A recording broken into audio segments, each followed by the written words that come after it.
Watcha Say. Happy Thanksgiving, my loves. Welcome back to my channel, and this week I'm so excited because I'm talking about my favorite Thanksgiving episodes in young adult television shows. Specifically, we are going over Glee, Gossip Girl, Pretty Little Liars, and Scream Queens. And of course, I'm giving you guys a gift. It's the holiday season. I'm feeling very giving. So I'm doing 4 cosplays in one video. If you guys couldn't guess, we're starting out with Glee. I'm doing my little Kurt Hummel number.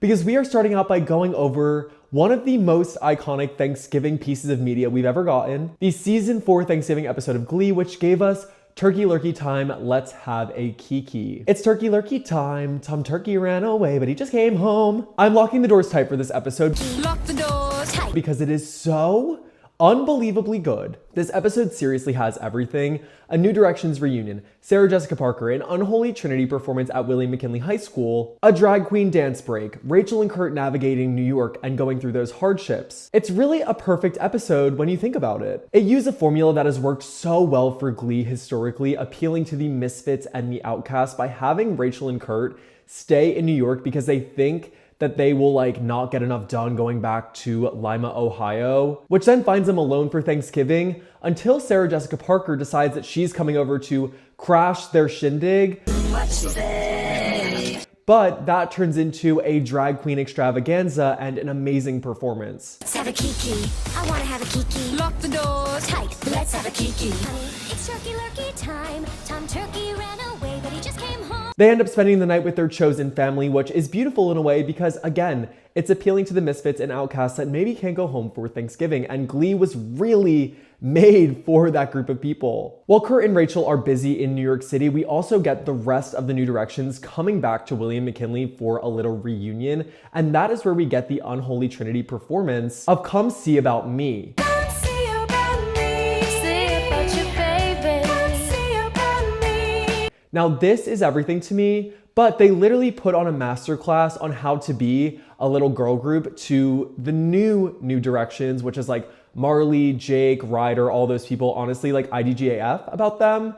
And of course, we get to see like Blaine, Tina, Artie, Brittany, because they haven't graduated yet. But I'm not really interested in their plot points as the New Directions. I just like that they use Thanksgiving as a vehicle to get most of the cast members back to William McKinley High School in order to, 1, give us the Unholy Trinity performance, and 2, get this sort of homecoming that we were all craving in season 4 because everyone was so separate. I love the season 4 New York episodes when Cassandra July is introduced and Rachel's at NYADA and Kurt is like trying to find his way. Like, I really enjoy that part of it. But by this point in the season, I was really wanting a return of a lot of the original cast members, and Thanksgiving gave them a reason to do that. I will say, understand why Ryan Murphy didn't want to write Rachel and Kurt back in Ohio for this episode. It kind of defeated the purpose of them going to New York to live their dreams just to come back in November. And it allowed for a gap to kind of be bridged up until this point. Season 4 does feel disjointed because we're going back and forth between Ohio and New York. At the end of the day, is a super fun holiday episode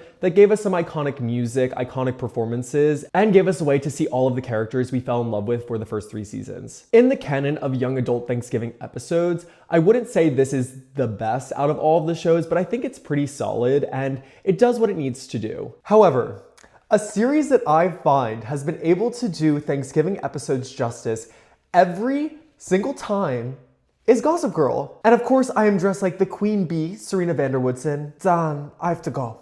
And there are 2 specific Gossip Girl Thanksgiving episodes that I absolutely need to talk about. The first one is season 1, episode 9. The fact that this was the 9th episode of the series was everything to me because this did something that was so delicious to me. It cut between the past and the present, allowing us to get a lot more context about these characters, which explains how they end up acting that current Thanksgiving. Like, this is true cinema to me. Drunk Serena, you will always be famous, because when we see her stumble into the road, Dan ends up saving her, so we find out that they have crossed paths a year prior, and he ended up actually saving her life because she was about to get hit by a car. But in the process, he loses the pie that he got for his family. During these flashbacks, we also learn about Blair's ED, and this comes into play later in the episode. So again, it does a great job of providing context about the past without doing a full episode that centers around like these people before we were introduced to them. The biggest reveal from this episode is we find out that Lily and Rufus know each other. They try to keep this a secret the whole time because Serena ends up inviting Dan, Rufus, Jenny, and Allison over to the penthouse for Thanksgiving dinner, and they're doing a great job of covering this all up until one single moment at dinner stops Allison in her tracks. And all the kids are like so confused because they're like, wait, you guys are talking to each other like you know each other?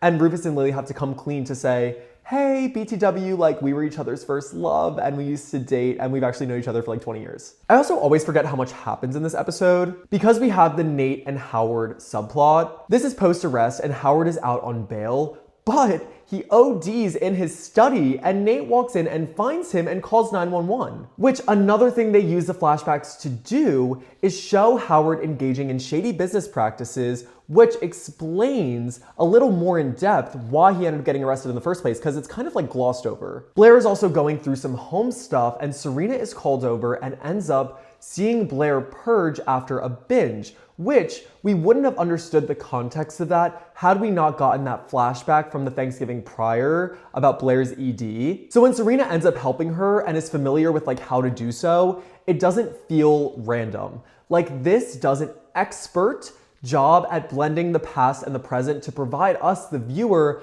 a little more clarity into the dynamic between all of these characters. Nate and his father, Blair and her family, Rufus and Lily, Dan and Serena, how Allison was always jealous of Lily. Like, it is chef's kiss. I love, love, love, love, love, love the use of Thanksgiving as a vehicle in this episode to ensure that we are getting context. It also brings the cast together in unorthodox ways. Like, it seems like they're all separate, but then Serena invites Dan and the rest of his family over to her house, but then Blair needs help, so then they all go over to Blair. So it's like they use Thanksgiving dinner as a way to bop around the city, but also as a way to flash back in a way that makes sense. So I love that they did this like back and forth cutting. However, that will not compare to one of the best episodes of television I've ever seen. Gossip Girl season 3 episode 11. At this point, they'd become known for their holiday episodes, but nothing will ever beat this one. I would go as far as to say this is the best Thanksgiving episode of television that has ever existed in the history of film and TV. The Watcha Say dinner is something so biblical to me. Like, this feels like a really important moment in pop culture history because it is still something people talk about to this day. It was so explosive. Everyone came ready to fight. There were so many secrets that got revealed at that table, so many dots that were pieced together, and all of it is set to Jason Derulo's Watcha Say. I'm just gonna go through all of the things that happened at this dinner, starting with Nate, Maureen, Tripp, and Serena. Nate and Maureen were conspiring against Tripp and Serena to ruin their affair after Nate was like, yeah, BTW, they've been sleeping with each other behind your back this whole time, and I have proof. Because he stole security camera footage from Chuck's hotel and he has it on his phone. So he shows Maureen and then they get to the dinner table. Maureen shows Tripp and Serena the footage and says, so what you're gonna do is you're gonna leave my husband alone or else I'm gonna leak this. Serena's mom sees the footage over Serena's shoulder and is like, girl, really, you are such a mess. Next, we have Jenny and Eric. Jenny finds out that Eric was behind her cotillion nightmare, and they get to the table and they're talking about like faces or whatever, and Jenny's like, ask Eric, he's mastered too. I don't know, ask Eric. He's mastered too. Gag. And then she's like, do you have anything to say? Talking to Eric about the cotillion because Eric realizes that Jenny knows, he goes, your sweet potatoes are bland. Your sweet potatoes are bland.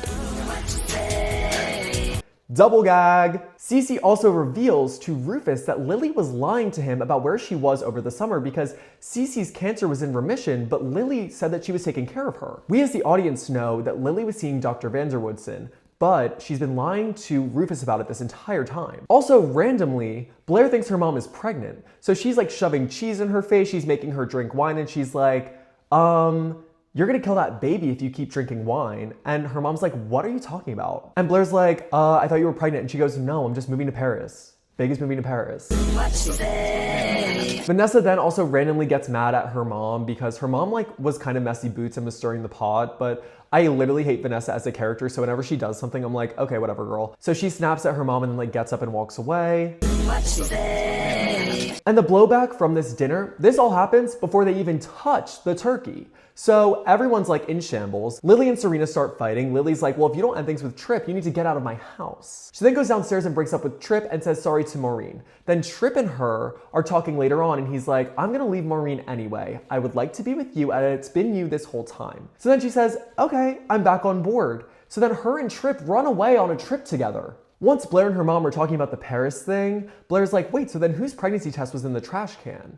And then they realize it's Dorota. Lily also lies to Rufus again because he was like, well, where were you? And she was like, well, my mom's cancer was okay, but then I was liking spending time with her, so I decided to stay. However, the letter from Mr. Vanderwoodson that he sent to Lily was found, and guess who takes it? Vanessa's mom. This reveals the truth about where she was that summer, and as I said, Vanessa's mom is Messy Boots, so she decided to take the letter and pocket it for later. All of this to say, this is another masterclass of using Thanksgiving dinner to get all of the major players together in the same room to ignite a flame of drama that lasts like the rest of season 3. Like all of the things that happen at this Thanksgiving dinner pertain to plot points that like needed to be furthered along. So what they did is they addressed every single one of them at that table, and then that set up the rest of the season. And that is why I think this is the best use of the Thanksgiving holiday in TV herstory. Next up, I would be remiss if I did not talk about the Pretty Little Liars season 5 Thanksgiving episode. And of course, I will never give up an opportunity to cosplay as Allison De Laurentiis. I'm wearing the yellow top, I have my little jacket, I have my wig, and at the end of the day, did this need to be a Thanksgiving episode? Absolutely not. Like, this didn't use Thanksgiving in a fun way to like do anything. It just was kind of a backdrop. And I will say I'm kind of shocked it took them to season 5 to really do a full fleshed out Thanksgiving episode. And they do use a flashback to expertly kind of weave together the past and the present, but Thanksgiving has nothing to really do with it. So we start out with knowing that Mona has disappeared / died. We're at the crime scene at her house, there's a lot of blood, the cops are like, yeah, there's no way she lived. And then we flash back to see the lead up to this. We understand Miss Mona is planning something big. She's like collecting blood, she's doing a lot of meetings, and we know that Mona is a psychopath. Like she was the OGA. It's also important to note that our sister Allison, she is behind bars. She has been taken to the police station, she's being held there for the murder of Bethany Young. So she is taking a lie detector test and we see her answers, and we also see Mona trying to get to the bottom of whether or not she threw the other liars under the bus during that test, because if there's one thing Miss Allison can do, it is lie. It's also revealed in this episode that Mona's mom has held a grudge against Allison ever since she coined Mona as the weird girl. She's like, Mona's never been the same. So it's all Allison's fault that she's like a crazy person. Then randomly we're fast forwarding to the future. We're doing Thanksgiving prep and Ezra has finally been invited to the Montgomery Thanksgiving.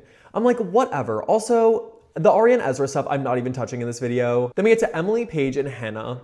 I literally hate Paige as a character. Watcha Say. So I'm not gonna talk too much about her. She does have like a little plot point in this episode and I don't care. But they're all decorating Emily's house for Christmas because that is the one tradition that Emily remembers doing on Thanksgiving with her parents. And she said that she is not letting A take that away from her. We find out that Allison doesn't really throw the liars under the bus in the lie detector test, but Mona's like, they ask really weird questions to try and determine if the liars would ever commit a crime for Allison, and the way that Allison answered them, it's very much a yes. So then Spencer immediately becomes a person of interest in the case of Bethany Young's murder. So on Thanksgiving Day, the police knock, knock, knock on Spencer's door and arrest her for the murder of Bethany Young while Allison is being let go because she is no longer a person of interest because of the way the lie detector test went. So while the other liars are having Thanksgiving kind of with their families, / like Hannah is with Paige and Emily, it ends up not really lasting long because that is when Mona gets attacked at her house. I will say these episodes are the lead up to the dollhouse. Mona is the first person that is taken there and they fake her death. Like A fakes her death in that moment. Mona has been collecting blood and what A does is just like take it and throw it all over the floor. And it makes it seem like Mona has passed away because Mona was also going to fake her own death, I'm pretty sure, if I remember correctly. But A beat her to it. While this was technically a Thanksgiving episode, nothing that happened, no plot points were furthered by the holiday itself. I think it would have been better had they all been together with their families and they had a liar joint Thanksgiving. And then what happens is the police come there to arrest Spencer. And then it's crazy because at that time, then they're getting the call about Mona. So like all of this stuff is happening concurrently rather than them kind of being in separate places for a lot of the episode until the Mona of it all. So if I was a writer, that's what I would have done. I do really like this episode because of what it does for the series, because the Dollhouse episodes are my favorite episodes of Pretty Little Liars ever. So this is the beginning of that, and that is why this will always hold a special place in my heart. But as a Thanksgiving episode, I'm like, okay. And lastly, for this video, I need to talk about Scream Queens because they had an iconic Thanksgiving episode and I needed to do my Senorita Awesome cosplay. Miss Grace will always be famous in this house. Watcha Say.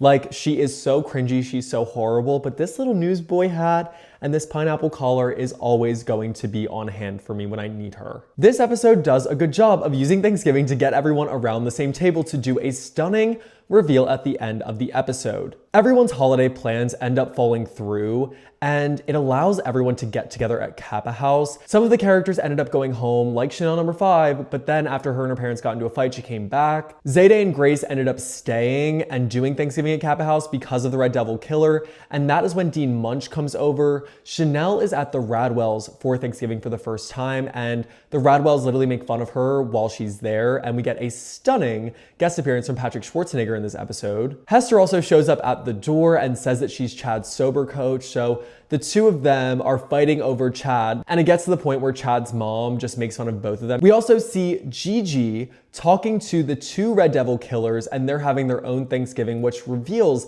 that Gigi is somewhat family with the other 2 Red Devils, and it's a team of 3. By the time they're all sitting around the table, Gigi is nowhere to be found, and she's dating Grace's dad at this point. So Grace's dad is like, where's my girlfriend? So Gigi is actually served for dinner. So they put down the turkey and they're like, oh, like this is weird.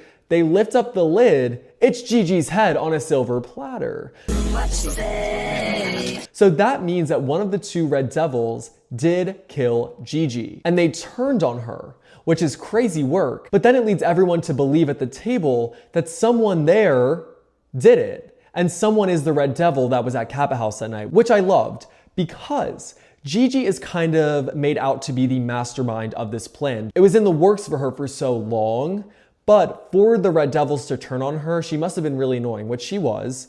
And I loved the serving of her head on a silver platter. I thought that was a great way to end the episode and set up the iconic Black Friday episode of Scream Queens. That is one of my favorite episodes of the series, when they're at the mall and they do this showdown with the Red Devil. It's really, really good. And that is why I had to give this an honorable mention, because I love Scream Queens. I love that they did a Thanksgiving episode because they also did a Christmas, Black Friday, and Halloween episode. They used Thanksgiving in a really creative way, and we got some great moments. So at the end of the day, that was my debrief of the best young adult Thanksgiving episodes of all time. And I need to tell you guys, doing 4 cosplays in one video is kind of insane and crazy. And so for that reason, I would really appreciate if you give this a like, comment, a share, and maybe subscribe. Because I love to do these videos and I want to keep doing them, please support the channel. And I hope you guys have the best Thanksgiving. Have a great holiday season. Love you guys. Bye. Watcha Say.